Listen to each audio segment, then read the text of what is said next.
Sebenarnya saya sudah dari kecil sudah merasakan, tidak nyaman berada di lingkungan gereja. Dan, ada kayu salibnya, di situ ada mahkota berduri, kemudian, Yesus itu, tidak memakai baju ya. Kadang saya bertanya di sini, apakah itu Tuhan saya? Tuhan tidak bisa disogok dengan perbuatan baik Anda. Sama sekali Tuhan tidak bisa disogok dengan amal baik. Ada beberapa yang menjadi alasan beliau ini, sehingga dia pada akhirnya mengambil keputusan meninggalkan gereja, dan kita tidak tahu apakah memang dahulu dia benar-benar seorang Kristen yang taat, apakah dia benar-benar jadi seorang Kristen yang mengenal siapa itu Allah yang sesungguhnya. Kita juga tidak tahu apakah memang dia dahulu adalah seorang Kristen yang mengenal siapa itu pribadi Tuhan Yesus. Nah, itu kita tidak mengerti bagaimana iman dan kepercayaan dan pemahaman dan pengertiannya. Sejauh apa pemahamannya mengerti secara utuh siapa itu Allah yang sesungguhnya dan siapa itu pribadi Tuhan Yesus. Dan kita juga tidak tahu seperti apa pemahamannya mengerti tentang isi Alkitab yang seutuhnya. Nah, teman-teman, ada 5 hal yang saya mau bagikan pada kesempatan ini yang saya tangkap dari pembicaraan saudara kita ini. Yang pertama-tama itu dia menyatakan bahwa dia akhirnya nanti mendapatkan hidayah katanya di umur yang ke-10 tahun, dan alasan-alasan ini yang menjadi pertimbangan bagi dia sehingga dia memeluk yaitu kepercayaannya yang baru. Nah, teman-teman, saya menyampaikan ini yang pertama. Dari kecil katanya adalah dia sudah tidak nyaman di gereja. Jadi ya semasa kecilnya dia merasakan bahwa dia tidak nyaman berada di lingkungan gereja. Itu yang pertama. Yang kedua adalah jika dia ke gereja merasakan terasa panas gitu ya. Jadi ketika dia berada di gereja atau di lingkungan gereja, badannya terasa panas. Seperti itu. Dan bahkan di cerita ini mengatakan bahwa sampai-sampai dia buka baju dan tinggal memakai kolor. Dan tentu ini karena dia masih kecil waktu itu. Tidak tahu apa-apa sehingga melakukan hal ini dengan merasakan katanya badannya panas. Tapi kita tidak tahu apakah mungkin karena panas saat itu ya. Jadi sedang main misalnya di halaman gereja, jadi juga pas ada terik matahari, ya bisa aja itu ya, badan jadi panas. Tetapi ini yang menjadi alasan dia menyatakan dalam bagian ini. Yang berikutnya adalah dia mengatakan bahwa karena ada banyak patung seperti itu, jadi dia melihat patung-patung yang dibuat di gereja Katolik, dan di patung itu juga dia menyatakan bahwa patung Tuhan Yesus yang dipajang di situ tidak memakai baju, dan Tuhan Yesus di patung itu dipakaikan yaitu duri. Dan ketika dia melihat itu, maka dia bertanya-tanya, apakah ini Tuhan saya? Nah, teman-teman sekalian, ini adalah yang menjadi alasan-alasan pertimbangan dia, katanya, sehingga pada akhirnya, dan dia memberikan kesaksian ini, mengatakan meninggalkan Kristen, atau dia mendapatkan hidayah, katanya seperti itu. Nah, teman-teman, saya ajak kita terlebih dahulu untuk menyimak satu video ini, dan nanti saudara boleh memberikan tanggapan dan masukan saudara di kolom komentar di bawah. Mari kita lihat video ini secara bersama-sama. Datang hidayah itu saat saya berumur 10 tahun. Dari kecil itulah saya sering diajak oleh ibu saya ke gereja. Sebenarnya saya sudah dari kecil sudah merasakan tidak nyaman berada di lingkungan gereja.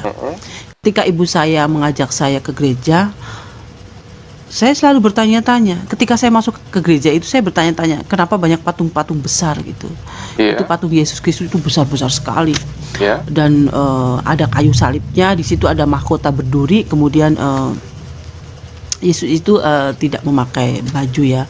Kadang saya bertanya di sini, apakah itu Tuhan saya?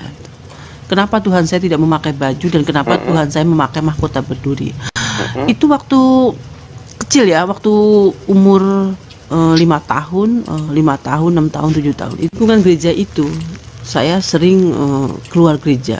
Sementara kedua orang tua saya mengikuti misa kudus di gereja. Saya keluar, saya berlari-lari di halaman gereja. Saya lepas baju saya dan saya hanya memakai celana dalam. Waktu itu kita masih kecil jadi tidak tahu apa-apa ya. Saya berlari-larian muter-muter di halaman gereja. Di halaman gereja itu kan luas ya. Luas, banyak pohon beringin, banyak pohon macam-macam, banyak tanaman bunga dan saya suka gitu. Saya berputar-putar karena saya merasa dan saya melepas baju saya karena saya merasa panas gitu. Saya rasa panas gitu. Oke, teman-teman, demikian saja cuplikan video yang baru saja saudara tonton pada kesempatan ini. Dan apa tanggapan saudara setelah melihat satu cuplikan video ini? Dan juga dari beberapa poin yang akhirnya ini menjadi suatu alasan untuk beliau untuk meninggalkan iman kepercayaan yang dahulu. Nah, teman-teman silakan berikan tanggapan dan masukan Anda. Nah, teman-teman, saya mau sampaikan pada kesempatan yang baik ini bahwa saya dan kita semua, kita harus mengenal jalan kebenaran. Kita harus hidup di dalam kebenaran. Sehingga kehidupan kita akan berubah menjadi lebih baik, menjadi lebih bermakna dan penting dan berguna bagi orang lain. Dan paling pentingnya itu adalah kita harus menemukan, yaitu Allah yang sesungguhnya. Kita harus menemukan siapa juru selamat kita. Nah, pada kesempatan yang baik ini, saya mengajak saudara semua, siapapun Anda, apapun jabatan Anda, apapun sekolah Anda, itu tidak penting bagi Tuhan. Yang paling penting itu adalah ketika saudara menemukan, yaitu juru selamat Anda. Teman-teman sekalian, hanya ada dua tempat ketika kita nanti kembali kepada Tuhan. Kita akan meninggalkan dunia ini. Kita di dunia hanya sebentar. Tetapi setelah itu, hanya ada dua tempat yang disediakan bagi kita oleh Tuhan. Pertama itu adalah surga, dan yang kedua adalah neraka. Nah, ketika saatnya tiba ajal kita, kita dipanggil oleh Tuhan, maka kita pergi kemana? Saudara pergi kemana? Ke neraka kah atau ke surga? Mungkin saudara menjawab kepada saya yakin bisa masuk surga. Dengan alasan apa saudara bisa masuk surga? Saudara menjawab, saya melakukan perbuatan baik, saya beramal. Tuhan tidak bisa disogok dengan perbuatan baik Anda. Sama sekali Tuhan tidak bisa disogok dengan amal baik. Karena kalau kita pikirkan bahwa di setiap hari lebih banyak perbuatan dosa kita lakukan daripada perbuatan baik. Dan dosa satu pun tidak bisa kita masuk ke surga. Nah, oleh karenanya adalah hanya satu jalan, adalah kita harus beriman dan percaya kepada Tuhan Yesus dan mengaku dosa kita, berhenti dari dosa itu, dan kita mengikuti Dia, dan kita beriman sungguh-sungguh, maka Tuhan Yesus akan mengampuni kita dan menganugerahkan keselamatan itu bagi saya dan bagi saudara semua. Nah, oleh karenanya, Anda harus percaya menerima Tuhan Yesus sebagai Tuhan dan Juru Selamat Anda. Sehingga kelak saudara akan memperoleh kehidupan yang kekal itu dan kita hidup damai selamanya, yaitu di surga mana Yesus berada saat ini. Terima kasih teman-teman, salam toleransi dan salam persaudaraan. Tuhan akan menolong, memberkati kita sekalian. Shalom.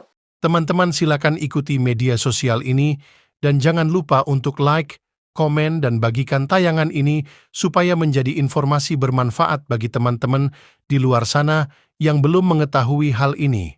Salam sehat, tetap semangat, Tuhan Yesus memberkati kita semuanya.